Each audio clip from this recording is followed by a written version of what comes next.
Sister sold her house for a dream vacation. Now my parents want her family to move into my place. So I've got this house, right? Been living here for the last 10 years, paying it off bit by bit, and finally I can say it's mine.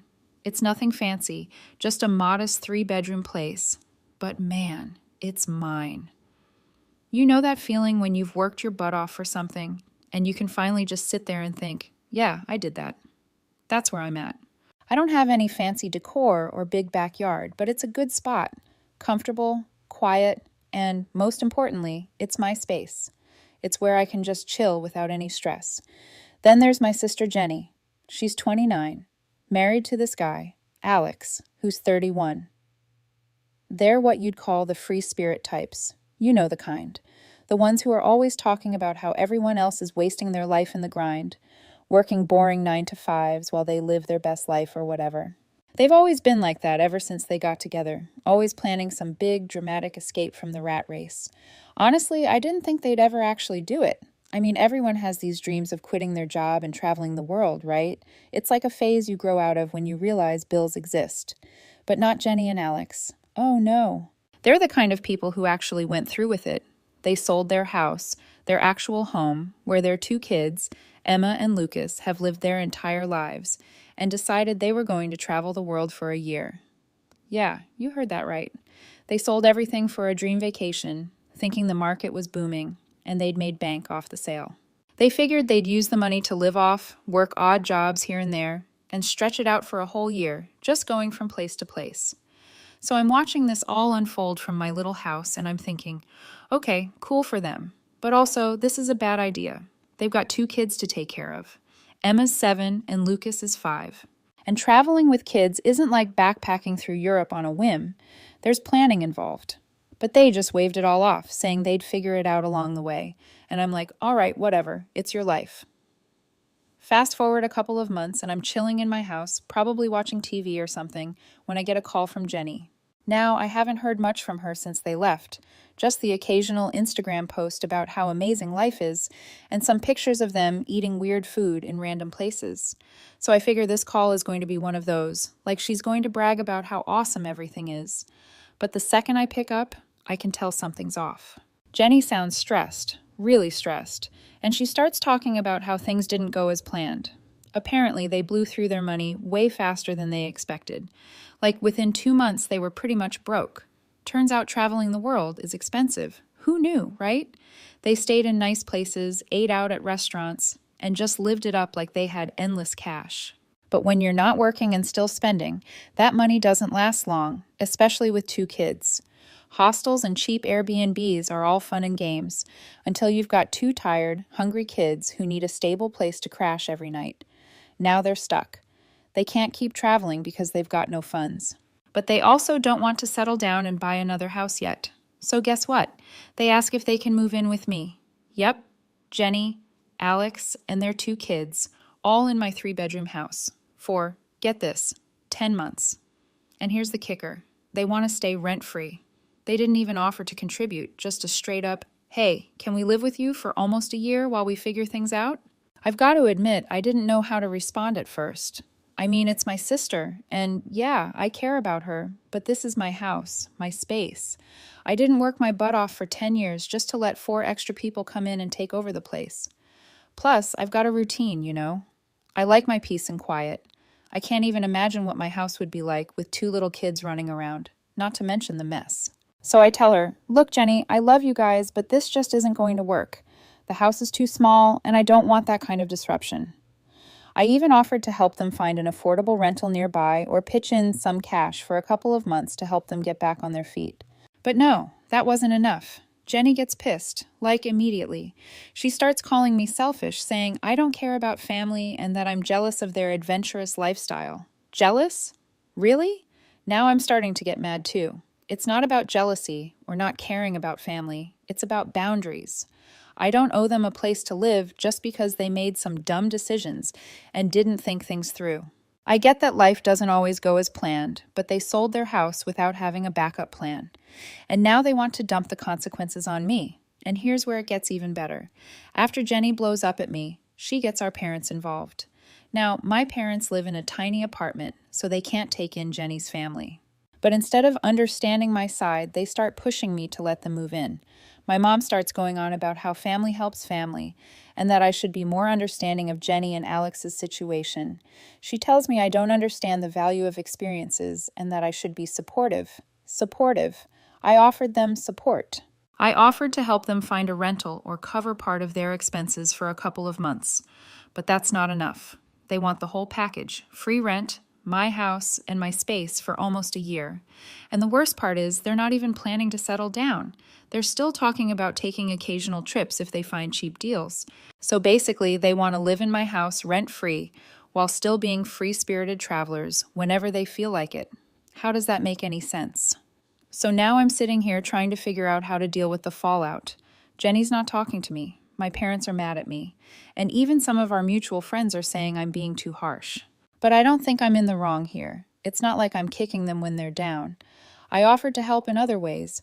I just don't want them living in my house rent-free for 10 months. All right. So after that first awkward phone call with my sister Jenny, I kind of figured things were going to get weird. But I wasn't ready for just how messy it was about to become. I was thinking maybe I could just put my foot down, tell her no, and that'd be the end of it. You know, just draw the line and move on. But nope. Jenny and Alex decided to show up at my house in person like a week later. They didn't even give me a heads up, which already had me feeling off.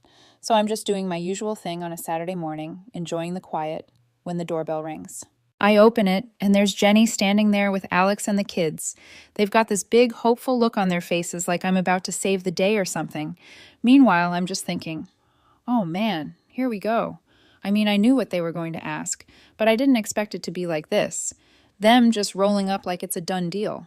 Jenny starts off with small talk, asking how I'm doing, how work's going, all that. But I can feel the tension in the air. I know they're not here just to chat. It's like that moment where someone's clearly buttering you up for something big, and I'm just standing there trying to stay polite, but also bracing myself for what's coming. Finally, after what feels like forever, Alex clears his throat and jumps in. He's like, "So, Brenda, we've been thinking about what you said on the phone." And then Jenny takes over, because of course she's the one running the show in their relationship. She's all like, "We know you said you didn't think having us live here would work out, but we really believe we can make it work. It's just 10 months. We won't be any trouble. The kids are good. They'll stay out of your way, and we'll keep everything clean." I just stand there for a second, not sure how to respond. Because let's be real, there's no way 2 little kids are going to stay out of my way in a house this size. And the idea that they're just going to magically not disrupt my life, yeah, that's not happening. I try to stay calm, though. I don't want to blow up right away. So I ask, what's the plan, though? I mean, what happens after the 10 months? Are you going to get another house? What about work? Jenny and Alex glance at each other, like they haven't really thought this through.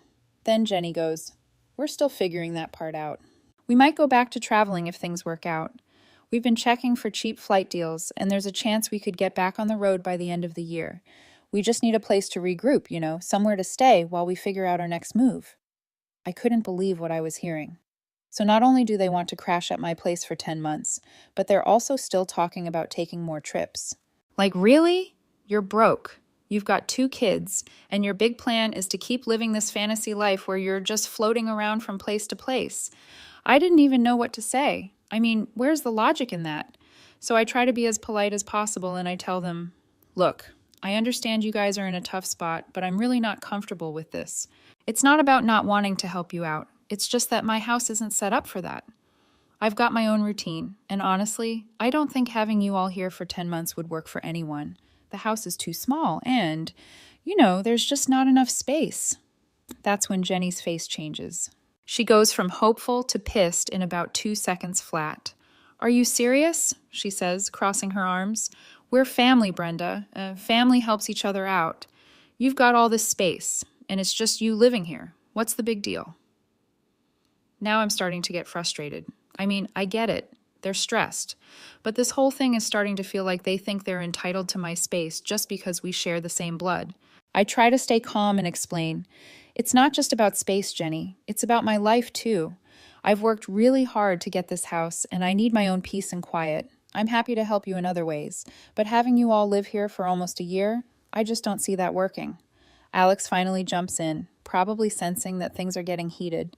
He's trying to play peacemaker, saying, maybe we can work something out.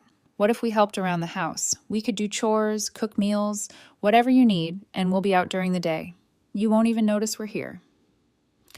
But here's the thing. Of course I'd notice. 4 extra people living in my house? Yeah, I'm definitely going to notice. Plus, the idea of them being out during the day doesn't make any sense. They've got 2 small kids. Where are they even going to go? They're broke. It's not like they can afford to just take the kids on daily outings. I shake my head and say, I appreciate the offer, but no, I just can't do it. I'm sorry. And that's when Jenny loses it. She starts ranting about how I've always been stingy and how I don't understand what it means to really live.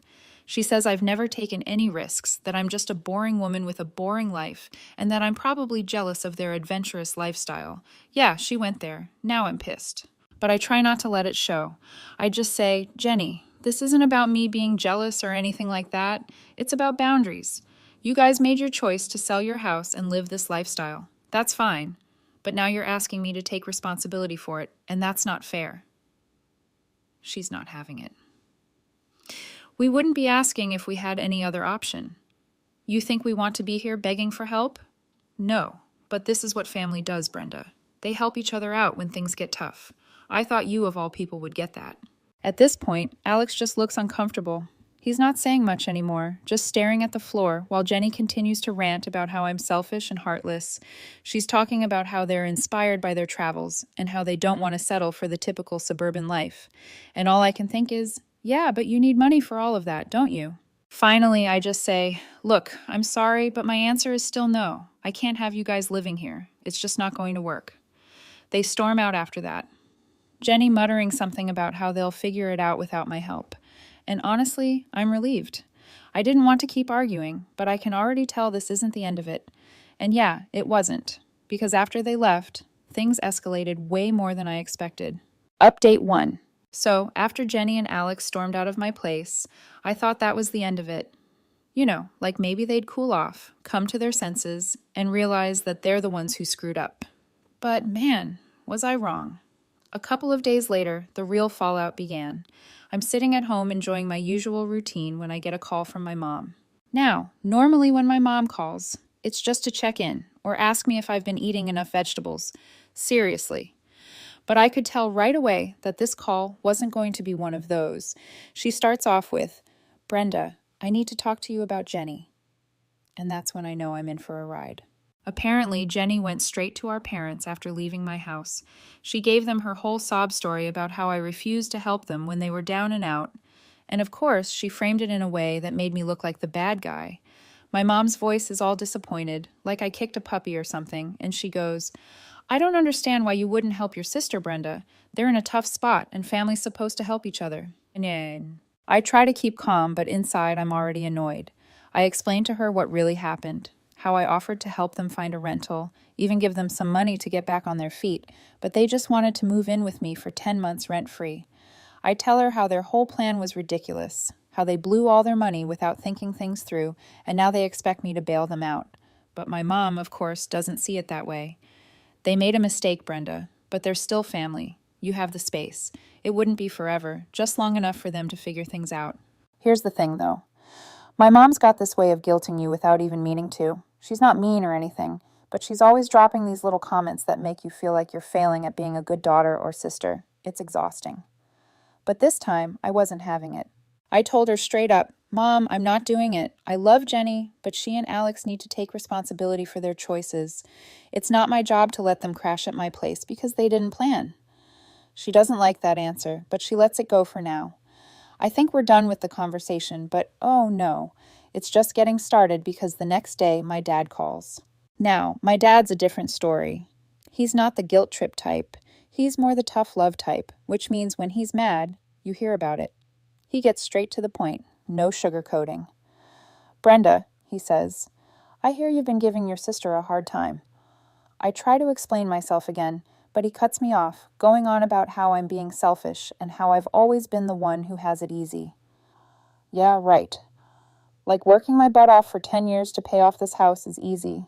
He starts ranting about how Jenny's always been the one taking risks, living her life to the fullest, and I'm just sitting here comfortable, not doing anything exciting. He's basically saying I'm being a coward for not letting them stay, like I'm some kind of stick in the mud who doesn't understand what it's like to really live. At this point, I'm getting heated. I tell him, "Dad, this isn't about being adventurous or not. It's about them making a bad decision and expecting me to clean it up. I worked hard for this house, and I'm not going to let them come in and take advantage of that." But he's not hearing it. He keeps going on about how I'm the one who's in the position to help, and how I'm failing as a sister by not stepping up. It's like he's taking everything Jenny said and running with it, making me out to be the bad guy in this whole situation. And honestly, that hurts. I've always been the responsible one in the family, the one who's worked hard, kept my head down, and did what I needed to do. But now it feels like none of that matters. After that call, I'm fuming. I feel like I'm getting attacked from all sides. My parents are both mad at me, and Jenny's probably out there telling everyone I'm a heartless jerk. And guess what? That's exactly what's happening. A few hours later, I get a message from one of our mutual friends. Let's call him Tom. Tom's a good guy, but he's also friends with Jenny, so he's heard her side of the story. He texts me, "Hey, what's going on with you and Jenny? She says you're not letting her family stay with you, even though they're in trouble." I explain my side to him, how it's not that simple, how they're asking for way too much, and how I've already offered other ways to help. And Tom, being the reasonable guy he is, listens. But then he hits me with, "Yeah, but it's just for a little while, right? You could tough it out for 10 months. It's family, Brenda." And now I'm just done. It's like everyone's forgotten that I have a right to say no, like my house isn't even mine anymore. It's just a resource that everyone thinks they're entitled to. I'm frustrated because no matter how I explain it, everyone seems to think I'm being unreasonable. They all keep acting like it's no big deal for me to let a whole family move in and turn my life upside down for almost a year. Then the final blow comes when Jenny herself texts me. It's not a long message, but it hits hard. She just says, "I can't believe you've turned your back on us. We really needed you."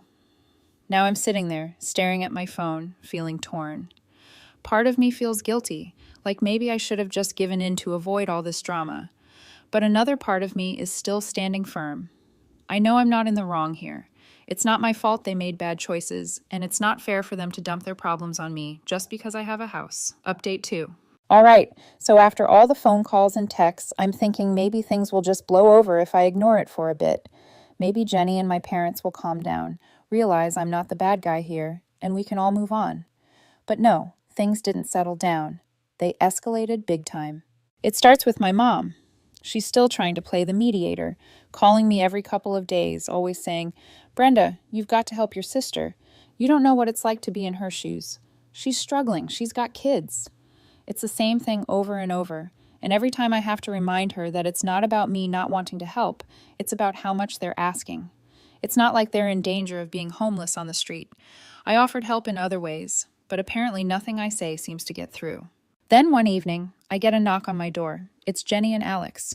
No text or call beforehand. Just showed up like everything's normal. I open the door, and there they are standing there with these tired, desperate looks on their faces. The kids holding on to Jenny's legs. I can tell right away this is about to be awkward. Jenny's holding some papers in her hand, and I'm already feeling that sinking feeling in my stomach, like I'm about to be dragged into something bigger than I expected. Jenny doesn't waste any time. "Brenda, we need you to reconsider. This is serious. We've looked everywhere, and there's nowhere affordable for us to stay. The rentals are too expensive, and we don't have the money to even put down a deposit." She waves the papers in front of me.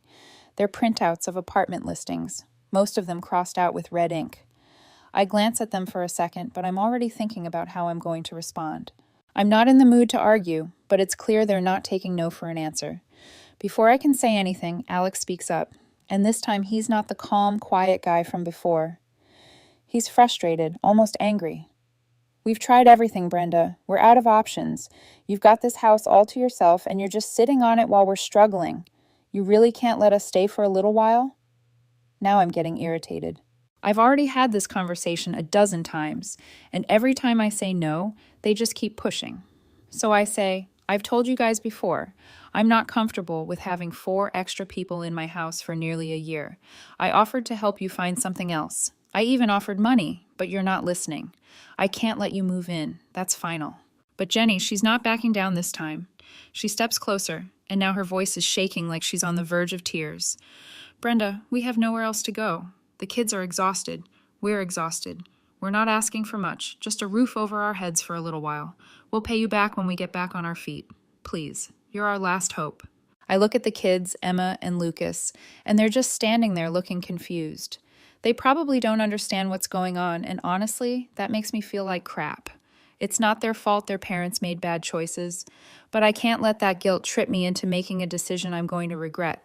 I've got to stand firm or else this whole situation is going to turn my life upside down. So I take a deep breath and say, I'm sorry, but I can't. I know it's hard, but this isn't the answer. You need to find another solution. And that's when Jenny snaps. She goes from sad to furious in a split second. You're unbelievable, she yells, her voice echoing in the hallway. You're just sitting here living comfortably while your own family is suffering. I can't believe how heartless you've become. You've changed, Brenda. You're not the sister I grew up with. Her words hit me like a punch to the gut, but I'm too angry to let them sink in. I fire back. I haven't changed. You're the one who's acting entitled, thinking you can just show up and expect me to bail you out because you didn't plan ahead. I didn't make this mess. You did. And now you want me to fix it for you. That's not how this works. The argument spirals from there. Alex jumps in, saying I've always been the selfish one in the family, that I've never been there for them when they needed me. He's bringing up stuff from years ago, random things that don't even matter anymore, like how I didn't lend him money for some side business idea he had back in the day. It's like they've been holding on to all this resentment, waiting for the perfect moment to throw it in my face. At this point, we're all shouting over each other, and the kids are crying. It's a disaster. I'm standing in my own doorway, getting accused of being the worst sister on the planet. And all I can think is, how did it get to this? Finally, I just say, enough. This is my house, and I've made my decision. I'm not changing my mind. Now I think you need to leave. Jenny looks at me like she can't believe what she's hearing. She opens her mouth to say something, but then she just shakes her head, grabs the kids, and storms off. Alex follows behind her, glaring at me like I'm the devil or something. As they walk away, I feel a weird mix of anger, guilt, and relief. I know I did the right thing by standing my ground, but it still sucks that it had to come to this. I watch them get into their car and drive off, and for a minute, I just stand there wondering what's going to happen next. I can't help but think that this isn't the end of it, that there's more drama on the way. And guess what? I was right, because later that night, my phone blows up with messages from family members. Turns out Jenny went full-on drama mode and told everyone what happened. She's making it sound like I kicked them out into the streets, like they've got nowhere to go, and I'm sitting here laughing about it. My aunt, my cousins, everyone is texting me saying stuff like, how could you do this to Jenny and the kids? You've got a big house, and they just need a place to stay. It's like they've all bought into this story that I'm some kind of villain hoarding my house while my sister suffers. And no matter how many times I try to explain my side, no one's listening. They're all just repeating the same thing. Family helps family. By the end of the night, I'm exhausted. I've spent hours defending myself, but it feels like no one cares. Jenny's managed to turn everyone against me, and now I'm the bad guy in this whole mess. But here's the thing. I'm still not budging. I'm not going to let them guilt me into doing something that's going to make my life miserable. I know I did the right thing, even if no one else sees it that way. I just have to figure out how to survive the fallout. Update 3. So, after the whole family explosion and the messages coming at me from all angles, I was ready to just disconnect for a while, like turn my phone off, lock the doors, and wait for the storm to pass. But no, of course things weren't going to calm down. If anything, they were about to hit a whole new level of ridiculous. A couple of days go by, and I haven't heard directly from Jenny or Alex, which I guess should have been a relief, but honestly, it made me feel like something big was brewing. You know, that quiet before a big argument? That's what it felt like. I could just tell that they weren't done with me yet. Sure enough, one morning, I wake up to find this massive post on Facebook that Jenny wrote.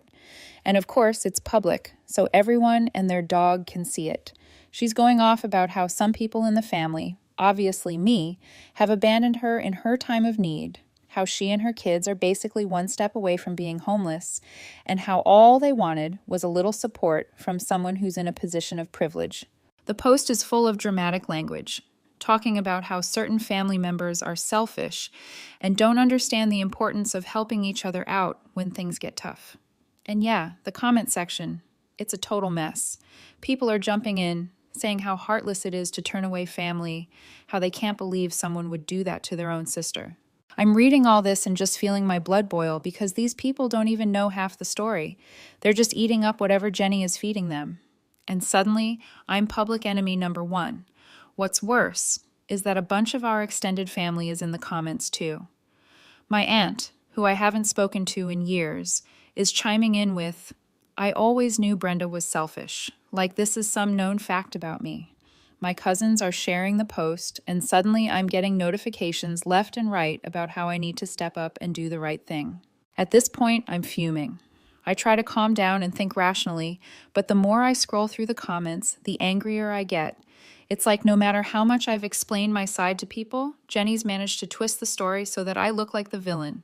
And honestly, it's working. I'm losing the public battle here. So, I make a decision. I'm not usually the type to air my dirty laundry online, but this has gone too far. If Jenny's going to drag me through the mud on Facebook, I'm going to set the record straight. I type out a long post in response, explaining my side of the story, how I offered to help Jenny and Alex in other ways, how they're the ones who demanded to live rent-free for nearly a year, and how I simply can't accommodate them because it's unreasonable. I mention that they've been irresponsible with their money, that they've been trying to guilt-trip me into giving up my house, and how this whole situation is their fault, not mine. I hit post and wait, and man, did the fireworks start. Immediately, people are commenting on my post, some siding with me, saying it's not my responsibility to take in Jenny and her family. Others, of course, are still backing Jenny, saying I'm being too harsh, and that families should stick together no matter what. It's turning into this full-blown argument in the comments section, with people going back and forth defending one side or the other.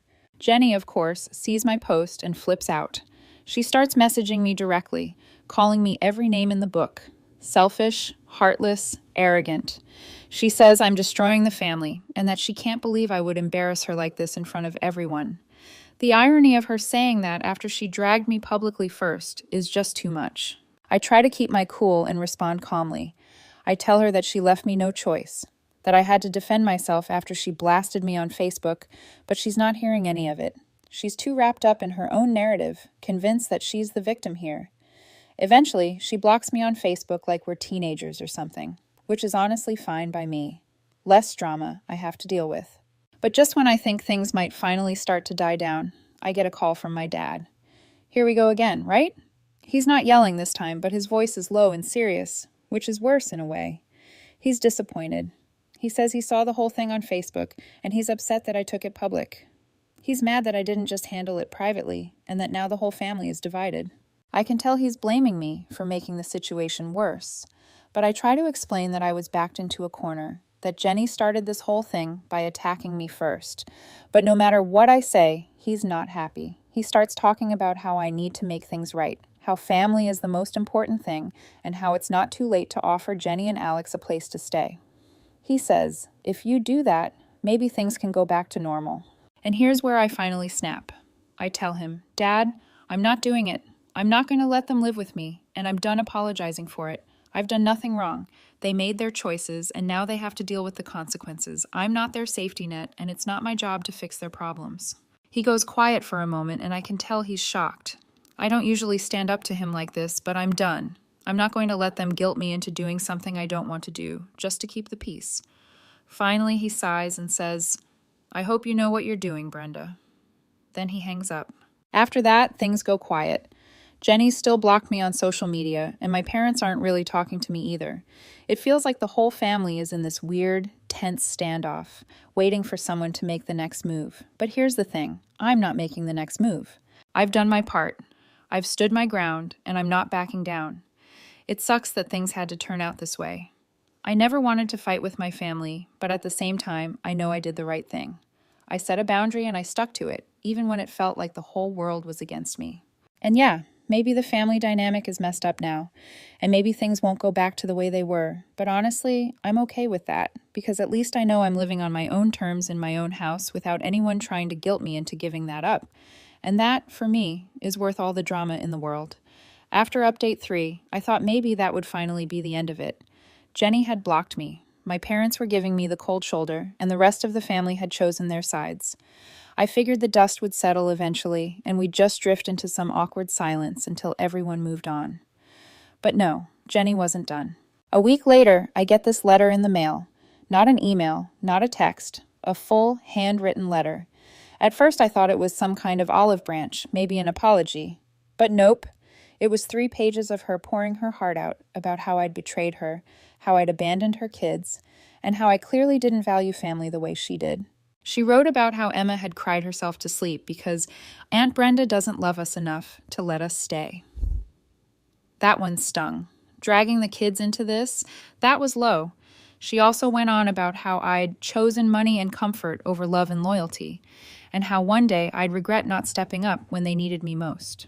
By the time I finished reading it, my hands were shaking. Part of me wanted to rip it up and throw it in the trash.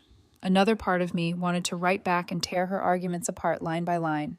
But in the end, I just put it away in a drawer. I wasn't going to fuel her drama any further. Of course, Jenny didn't stop there. She started reaching out to mutual friends again, trying to recruit them to her side.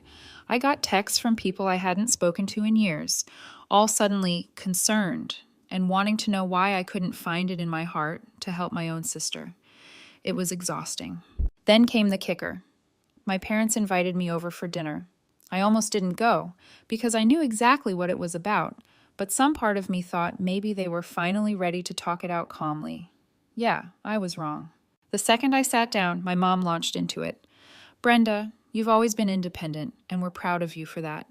But Jenny is your sister. She's struggling, and she needs you. We raised you to believe that family comes first. I looked at her, then at my dad, who was sitting there with his arms crossed, silent but clearly on Jenny's side.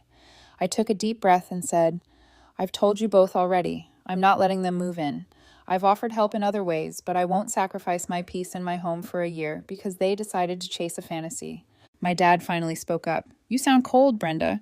That's not the daughter I raised. And that cut deep. I could feel my throat tightening, but I refused to let tears show. I just said, maybe I am cold. Maybe I learned it from having to always be the responsible one while Jenny got away with everything, but I'm not going to apologize for protecting what I've built. The rest of dinner was silent. I ate quickly and left before dessert. On the drive home, I felt this strange mix of sadness and relief. Sadness because I could feel the distance between me and my family stretching wider than ever. Relief because for once, I wasn't bending under the weight of their expectations. That night, lying in bed, I realized something. This wasn't just about Jenny asking to stay with me. It was about years of being the dependable one, the one expected to give and give while Jenny got to be reckless and still land on her feet. And I was done playing that role. I don't know what's going to happen next. Maybe Jenny will find another target for her anger. Maybe my parents will keep icing me out. Maybe the rest of the family will always see me as the villain in this story. But you know what? I can live with that. Because at the end of the day, I've got my house, my peace, and the knowledge that I didn't let myself be bullied into giving up either. And if that makes me selfish in their eyes, so be it. Not long after that dinner with my parents, things went quiet again. Too quiet. No calls, no texts, no Facebook drama.